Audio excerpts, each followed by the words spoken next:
Hi friends, मैं सी दीपक अग्रवाल फिर आपकी सेवा में हाजिर हूँ एक नया कॉन्सेप्ट लेके। आज हम एक कॉन्सेप्ट की बात करेंगे और उसी से हम एक स्ट्रैटेजी बना लेंगे। आज हम बात करेंगे फ्लोट। फ्लोट मतलब how many shares are in the market issued by the company. अब कंपनी जब शेयर इशू करती है तो अलग तरीके से शेयर इशू होते हैं। आईपीओ आता है, एफपीओ आता है, बोनस शेयर इशू होता है, राइट शेयर इशू होता है, प्राइवेट प्लेसमेंट होती है, बॉट आउट डील्स होते हैं। तो इन सब के हिसाब से टोटल शेयर्स कंपनी के इशू हो जाते हैं।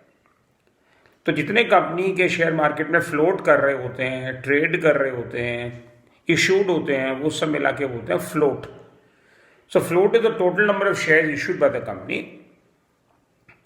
At a particular point of time. बाद में बढ़ भी सकते हैं, बाद में घट भी सकते हैं। अगर बायबैक हो जाता है तो घट जाएंगे और इशू हो जाते हैं तो वो बढ़ जाते हैं। तो हम अज्यूम करें कि एक पर्टिकुलर लेवल पे कंपनी कुछ शेयर इशू कर रखे हैं और वो मार्केट में इशू कर रखे हैं। That is called float. एक एग्जाम्पल लेके चलते हैं, आपको इससे समझ में आएगा कि स्ट्रैटेजी क्या होती है और क्या कहना चाहता हूं मैं आपको। से एक कंपनी ने शेयर इशू कर रखे हैं और वो 1 करोड़ शेयर इशू कर रखे हैं, से 100 लाख शेयर इशू कर रखे हैं। अब वो जो 100 लाख शेयर इशू कर रखे हैं कंपनी ने, वो प्रमोटर के पास भी हैं, बैंक्स के पास भी हैं, आपके पास भी हैं, मेरे पास भी हैं, ब्रोकर्स के पास भी हैं, एफआईज के पास भी हैं, एफपीआईज के पास भी हैं, सबके पास हैं, म्यूचुअल फंड वालों के पास भी हैं, सबके पास हैं। अब आपको ये मान के चलना पड़ेगा कि at any point of time the number of shares issued by the company remain constant. तो अगर 100 लाख शेयर इशू कर रखे हैं तो 100 लाख ही रहते हैं, ना घटते ना बढ़ते हैं at a particular point of time. ठीक है। अब मैं आपको फ्लोट से समझाऊंगा कि शेयर मार्केट में शेयर्स क्यों गिरते हैं, क्यों गिरते हैं। उससे हम एक स्ट्रैटेजी समझेंगे और आपको उससे समझ में आएगा कि शेयर क्यों गिरते हैं या क्यों बढ़ते हैं। से एक एग्जाम्पल लेके चलते हैं। शेयर था 100 रुपए का था, बढ़ते बढ़ते चला गया 1000 रुपए पे। नाम नहीं लूंगा, से एक्स शेयर एक्स 1000 रुपए का था, हो गया आज। अब शेयर 1000 रुपए का हो गया तो नीचे कैसे आए, समझो मेरी बात। आपने 100 रुपए का शेयर था, आपने भी खरीदा, मैंने भी खरीदा, एफआई ने भी खरीदा। खरीदते खरीदते बाइंग मोमेंटम आया, मार्केट बढ़ती चली गई, आपका शेयर चला गया 1000 रुपए पे। अब लोग उसके साथ चिपक के बैठे हैं, इनको बेचते नहीं शेयर, सब उसको होल्ड करके बैठे हैं, तभी वो 1000 रुपये टिका हुआ है। नीचे कैसे आए?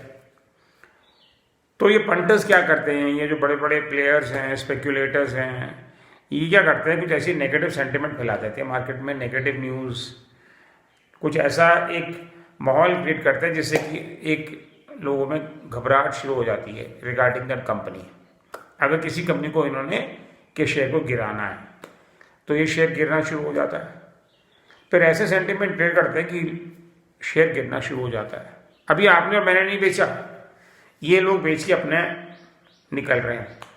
सडनली हफ्ते 10 दिन में ऐसा माहौल क्रिएट करते हैं कि लोग सोचते हैं यार ये तो कंपनी बर्बाद है, इसको बेच के निकल जाइए।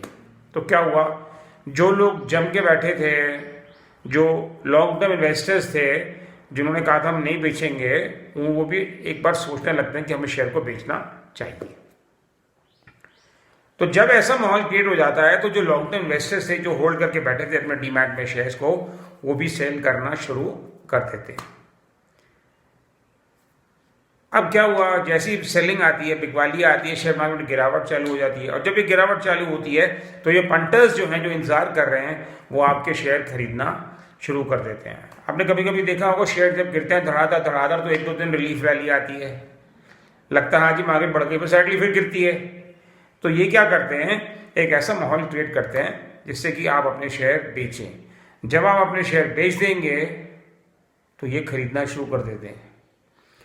इनका एक टारगेट होता है, से एक 100 लाख शेयर इशूड थे, वो एग्जांपल लेके चलता हूं मैं। इनको टारगेट है कि इन्होंने 40 लाख शेयर मार्केट से कवर करने हैं। तो जब तक ये 40 लाख या 50 लाख या जो भी इनका टारगेट है, वो पब्लिक अपना शेयर नहीं बेचती, तब तक ये सेंटिमेंट नेगेटिव रखते हैं। जिस दिन का टारगेट अचीव हो जाता है उस दिन सेलिंग बंद हो जाती है और गिरावट बंद हो जाती है। उसके बाद जब गिरावट बंद हो जाती है, सेलिंग बंद हो जाती है, तो एक कांस्टेंट प्राइस आ जाता है। कुछ दिन लल रहता है, ठंडा रहता है मार्केट। उसके बाद धीरे धीरे चूंकि सारे शेयर इनके पास हैं तो ये सेलिंग बंद कर देते हैं, धीरे धीरे धीरे शेयर उठना शुरू हो जाता है। तो इसका समराइज व्यू क्या रहा? 100 लाख शेयर इशू कर रखे हैं कंपनी ने, सारे ऊपर चले गए, सब लेके बैठे हैं। अब नीचे कैसे लाएं? जब नीचे लाना होता है तो ये तो शेयर खरीदेंगे, कल को कोई 1000 का लेके 2000 में तो बेचेगा नहीं। तो ये लोग क्या करते हैं, कुछ सेंटिमेंट ऐसा बनाते हैं जिससे कि लोग डर डर के अपना शेयर बेचें, क्योंकि वही तो शेयर घूमेंगे ना।